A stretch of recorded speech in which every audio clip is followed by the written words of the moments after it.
What's going on, ladies and gentlemen? Welcome back to another solo leveling Arise video. Alright guys, we're going to talk a little bit about team battles. That's right, whether it's guild battles, POD, it doesn't really matter. And the major step and things that pay-to-win players use to accomplish big scores. And also what free-to-play players should kind of be following suit as well too, and that is using support units to their maximum abilities. Now I want to talk a little bit about support units and the gear that you have to kind of cater to each of these modes and how it differs from playing just regular WOBL or story mode and how it's somewhat the same. Okay, so first off, let's talk a little bit about guild battles because I think a lot of you guys do focus on this and many of you guys are kind of keen on learning how to do better on this, right? So this is on the pay-to-win account here. You guys can see the rankings at the moment. We do have like Holy Hells, shout out to Ryan who does do 38 rage count. A lot of these guys, for example, such as Ryan and this account, as a matter of fact, use a big setup here to maximize their supports, right? So supports play a massive role for a couple of reasons. Number one, buffing your whole team. Number two, reducing the opponent's defense, damage increase, whatever the case may be, right? So causing some sort of a debuff on the opponent or buffing your buffing you as a main character. Then of course buffing your team. Now this is very important to remember that some units only buff a team while some units do debuff on a monster, which affect the entire team. So these are very important things. Right now, if we look at some of the gear here set up for these units, right, some of these things for new players won't make any sense, but some of it will. So for example, for Isla here, we have Guardian and Sylph. Obviously Sylph is going to boost the elemental damage. Guardian obviously provides 10% more damage whenever she provides a shield, which is very important. And this applies, Team A not only applies for the team itself, but also for SJW as well, right? So keep that in mind. Team A effects from a buffing perspective for both the Team A and SJW. Team B and Team C do not affect him that way. So keep that in mind, all right? That's a very important one to remember. Now, for someone like Akari, because you do want Akari to do as much possible ultimates to keep the Ring of Flame up and the ultimate debuff up on the opponent, you want to have one-hit kill. Now, she can work many different ways. You can use one-hit kill, or you can use Guardian, but Sylph is a must for sure, and one-hit kill is the one I like to personally use, so this is a very good setup here. And then, of course, for your breakers, you do sometimes want to have AP's Greed, or if you want a little bit more damage, you can do Obsidian and 4-piece Greed. In this case, and for Beck, we have 4-piece Greed and 4-piece Obsidian, and the reason for that, Beck is here for one reason and one reason only: defense shred, right? So this is another example of a unit that is there for one reason, and it's not for breaking, because of course the opponent here doesn't have a break bar except for that one little phase where, you know, it's minuscule. Beck's whole goal here is to just do as much break damage as you possibly, defense shred as much as you possibly can. So that's why you want to put in as much damage as you can there, plus providing that buff. And then of course here you can see with someone like Hatsumi, because of the team she's on, this here, the bonus is Angel in White is actually providing a damage bonus to this team, plus she's doing as much cooldowns on her skills as much as possible, right? Not to mention her weapon also does a damage increase debuff on the opponent. And then Libora here, strictly here for two things: DPS and her charm effect, and her weapon. Her weapon increases it's a debuff on the opponent, of course increasing the amount of crit damage and crit rate you do on the opponent. And then lastly is Choi, also set up a blessing to provide buffs for everybody, plus at the same time do defense shred with Beck. So that's how you want to set up your team. Right now, if I had, like, let's say Meilin in here as well too, Meilin will replace Isla. Meilin is an easy example of a Guardian and a Sylph set. Again, super easy to set that up. Or if you want to use Meilin for attack purposes and not on this team, because this team obviously is defense, and you want to, you know, provide SJW support with an offensive team, you can put Holy Set on Meilin as well too, or you can put one-hit kill on Meilin and cast her ultimate as much as possible to get those coveted buffs, right? So these are very important things to remember. Guild battles, you require a little bit more, but it's so important, guys, to remember this, because if you run anything like, let's just say even POD, like I just did a quick POD attempt right now just to put some scores together without much optimization on my pay to win, and I'm gonna go show you guys my free to play afterwards as well too, and what the difference is. Here's my pay to win score right now, but you guys can see here, majority of these units are in fact going to be support units, right? I'm gonna move myself right out of this way here.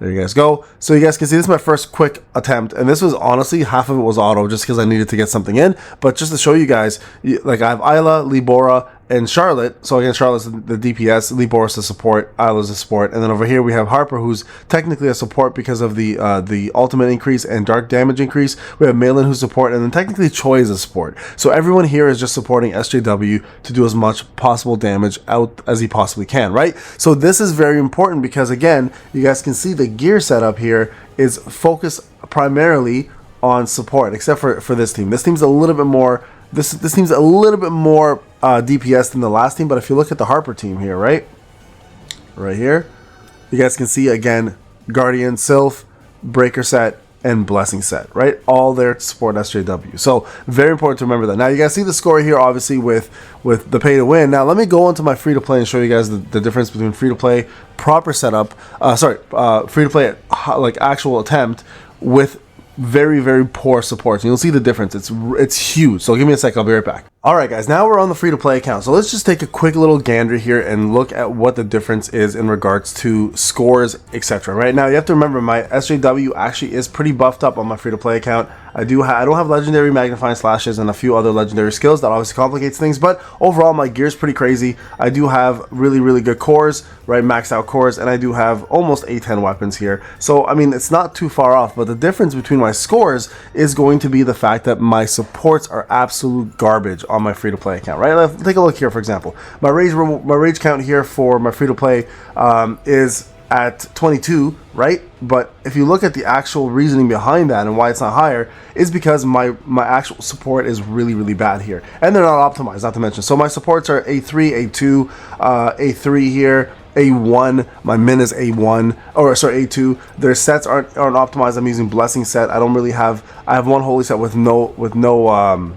equipment on it. I've got Angel and White. This is probably my most optimized one here. And then obviously like Libora doesn't have the weapons. Their weapons are like A0, A1, etc. Right? So it does make a massive difference when your support is not actually set up properly. Even if you take a look at my POD score, even though on my free to play account it's decent, but it's not where it should be because my support again is just not ready for this kind of content, right? So this is my free to play account. You guys can see here I have 11.5, almost 11.5 billion. My ranking here is number 2. I'm off obviously by a little bit here, well, by a lot on this one, but the main reason behind that of course is because my supports. Like if you take a look at my team, right, my Choi for example has Blessing set, which he's actually set up for, but his weapon is only A4. That A5 weapon actually makes a difference, right? Not to mention the team here has to be light because again I don't have Isla. My min again is really low with an A0 weapon. My Meilin is A2 with an A5 weapon. My Akari is A1 with an A5 weapon. So supports play such a big role here, guys. Like I don't have a good Harper. My Meilin is A. Like again, I mentioned my A2, right? So look at the difference here. Even though my SJW is pretty beefy here, you guys can see here the results are pretty bad, right? In comparison to the pay to win account. Yes, the pay to win account obviously has way more like legendary stuff, has way better things. But at the same time, you have to remember that the supports play the biggest role here, right? So having your supports built properly, having the proper artifacts on your supports, having the proper SSR weapons on your supports, and just using them correctly make a massive difference. Here's another prime example, right? So let's go over what I do with support and without support. So without support, I was able to hit about 135-ish with Thomas, Cha, and Gunhee as my time frame here. So 138 actually, sorry. And now I added min into the mix, and my min is only A2, right? And I've got myself a min here with the following gear, right? I've got Destroyer set, and I've got myself the Sylph set. And if you run this set versus the original team that I ran, which was Thomas, right? Because if you go back here to my yesterday's rank, you guys can see the team I ran yesterday. I actually guess maybe it's not showing it here. It was actually a different team. It was this team right here. So this is the team I originally ran. This exact same team this person's running down here. And it did way worse. So you can see here now, my new time at 128, right, is a much better time than before. So even though I had 3 main DPS, right, that I could run, normally it makes sense because you're doing more DPS. The difference with having a support is massive because not only am I adding in more damage, I'm also increasing the power gauge. I'm also doing more crit because of the passives that he provides, etc. Right? So there's a lot of reasons why, guys, it's important to actually consider building supports. This is actually one of the reasons why I couldn't finish in the 7,000s because my supports just absolutely sucked in my free to play. But on my pay to win, it's an actual breeze. I killed it, right? So having supports is important. keep that in mind in the future if you ever plan to continue playing this game and take it seriously, especially for end game content. I know DPS looks great. The big numbers are obviously a big deal, but at the end of the day, what you put out is going to also matter in regards to buffs and debuffs, as well as the passives these supports provide. So please, guys, going forward, do consider focusing on your supports as well as your DPS. It's such a big advantage to you in every single game mode that it can't be understated. All right, folks, this is Payne. Thank you so much for watching. I'll see you guys in the next video. Take care.